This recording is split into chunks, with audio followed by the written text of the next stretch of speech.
Hi everyone, welcome back to my channel. In this short lecture, I'm going to walk you through how we set up the canonical and current value Hamiltonian in an optimal control problem with discounting. I'll show you why we change variables to avoid confusion, how the two Hamiltonians are related, and the key condition that links the co-state variables. It's a quick, clear explanation so you can understand the logic without getting lost in the notation. So, the first kind of problem that we are usually presented with is to maximize uh, our function.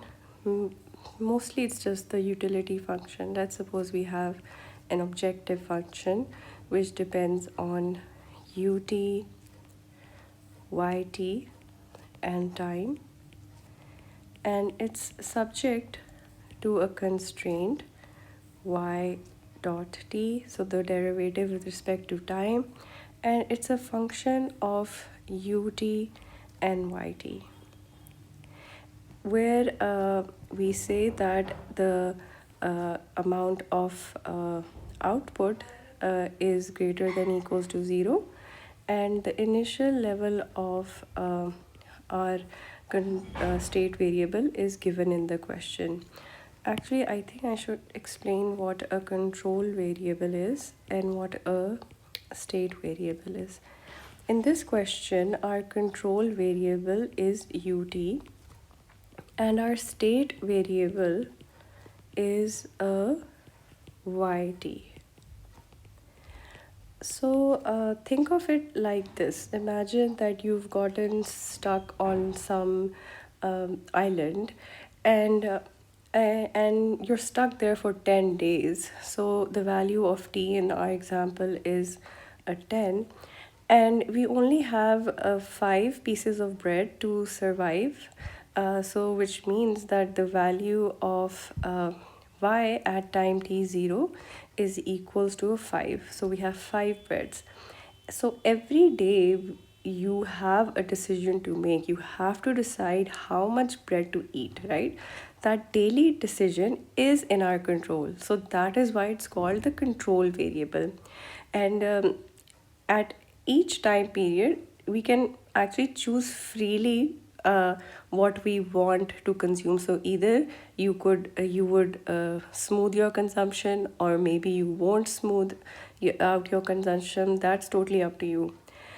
Anyhow, so this the whole story goes like this, that every day you decide how much bread to eat, and that daily decision is our control variable. The amount of bread that we have left is the state variable, because it depends on our past decisions and it evolves over time according to what we have consumed. So as a summary, control variable is today's consumption of bread, and the state variable is the stock of bread which remains. If we eat more today, the state, which is our remaining bread, falls faster, and if we eat less, the state depletes more slowly. That's exactly how optimal control problems work. Let's just I've explained the theory now, so let's do solve this mathematically. So when you get a question like this, you construct what we call a canonical Hamiltonian, which depends on ut, yt, and lambda t, where lambda over here is our multiplier. So the Hamiltonian is that you need to maximize your objective function, and subject to the constraint, which in this case is g, which depends on ut and yt. Okay, so what are our first order conditions? The first condition is that the derivative of the Hamiltonian with respect to the control variable is going to be equals to 0. The second condition is that the derivative of the Hamiltonian with respect to the multiplier is simply going to be the constraint y dot. And lastly, the derivative of h with respect to the state variable y t is minus the derivative of the multiplier. So this one is important. Okay. And the final condition is called the transversality condition. Basically, it ensures that whatever equilibrium that we have would be a steady, a stable equilibrium. It's called the transversality condition. Okay. There's another format in which we get questions in which many times the time period is being discounted. So the question comes from time t to 0 to t, where we have a discounting factor e power minus rho t. And the rest is the same. So the objective function is the same. So you get a f u t y t t dt, and we want to maximize this over t time period, subject to the fact that our state variable changes depending on how much we consume and how much there is left. And total amount is greater than equals to 0 at time t, and the initial amount of state variable, which in our example breads, is given. Okay, so in this case we have two options. First, we can make the canonical Hamiltonian. So let's write down the canonical one. So the canonical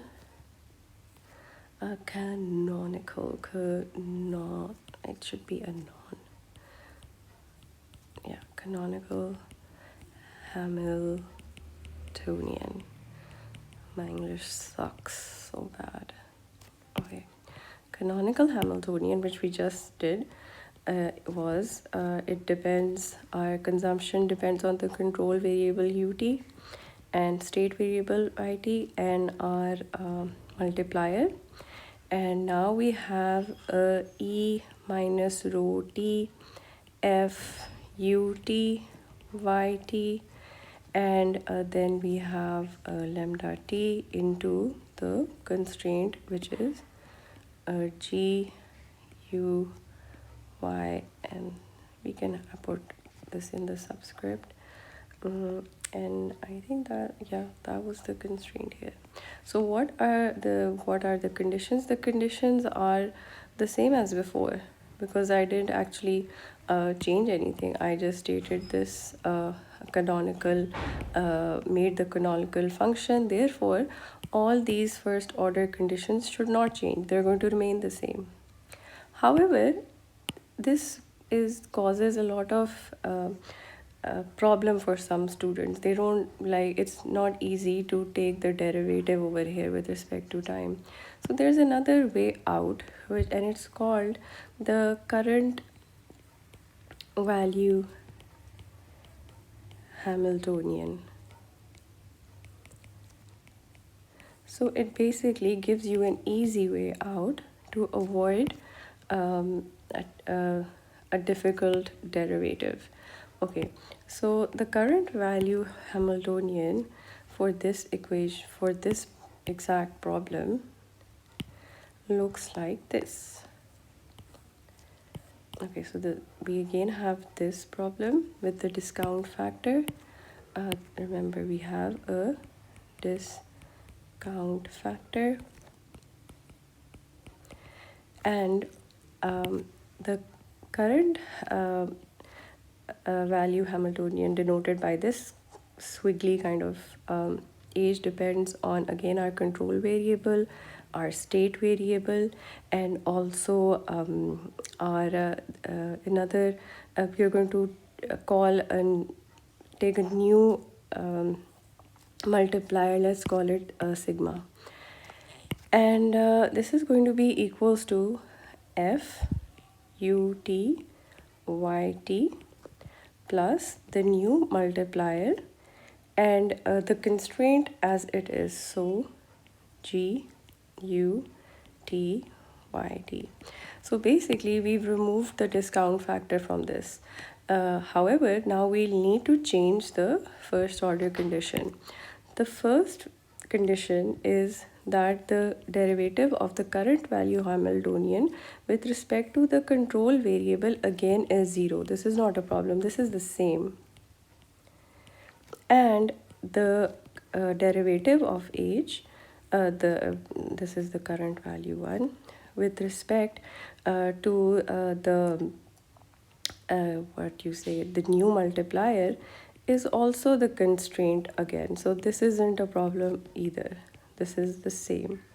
The only condition that changes is the derivative of the current value Hamiltonian with respect to the the state variable yt. So in this case, it becomes the condition is no longer minus this would have been the condition if we had canonical Hamiltonian, but we don't. So the condition now is rho delta t minus rho dot t. So that's new. And the last transversality condition becomes like this. You take the limit of e minus rho t and the new multiplier and the control state variable, and it should actually converge to 0 if we want a steady state. So we get this as the transversality condition. So if we want to prove that these two give us actually, we could be asked actually how we got here, how did we derive this, right? So it's actually quite easy to show this. Let's just show this and then we can end this lesson. Suppose we have, let's just change the question a bit for variety. So suppose you want to maximize a utility function, and utility depends on your consumption, and therefore the control variable is your consumption. So wait a second. Yeah, and it's subject to how capital is changing. So the change in capital is equals to whatever new investment is being made minus whatever got depreciated and whatever you consumed. So in this question, we can see that the state variable is kt, and the control variable, which is in our hand, is the consumption ct. Okay, so let's start with writing down the canonical Hamiltonian.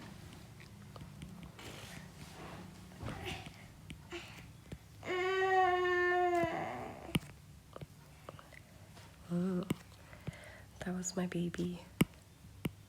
He's sleeping, so I'm gonna keep my fingers crossed that he doesn't wake up, and so I can finish this lesson in about 5 minutes. Okay, canonical Hamiltonian is it's going to be, it's a straight edge. It's going to depend on the control variable, the state variable, and the multiplier, and it's e minus rho t u c t, and then we have a plus lambda t, and this is the function which was basically the constraint. Okay, so if we have, and what about the current value, the current value Hamiltonian, what does that look like? we said it's again a function of control variable, state variable, and a new multiplier where the objective function stays the same. The multiplier changes and the constraint remains the same. Okay, so what we want to prove is that if I take the derivative of h with respect to the k, which was the state variable, then it should be what I want to prove. Let me write down. I want to prove that when I take the derivative of the current value Hamiltonian with respect to the state variable kt, then my answer is rho new multiplier minus the derivative of this. Okay, so this is what I want to prove. Okay, so let's start by restating what we already know. The canonical one, this is the canonical current value Hamiltonian, and with this what we can I want to change the color.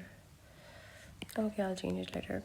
Let's take e minus rho t out as common. So if I take this out as common, I'll be left with a u ct plus oh, there's a plus sign here, e rho t lambda t, and this constraint reappears.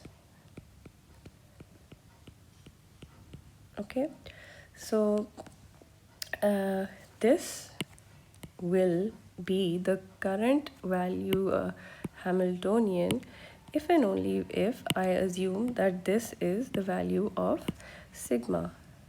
So if I repeat this, but now I call this expression sigma t, then inside of this I have the current value Hamiltonian. This is what it looked like, right? This is what it looks like. So we have a relationship between the canonical, which was dependent on ct, kt, and the relationship is this. Oh, there's no pause. There's a positive sign here, and this is the relationship, right?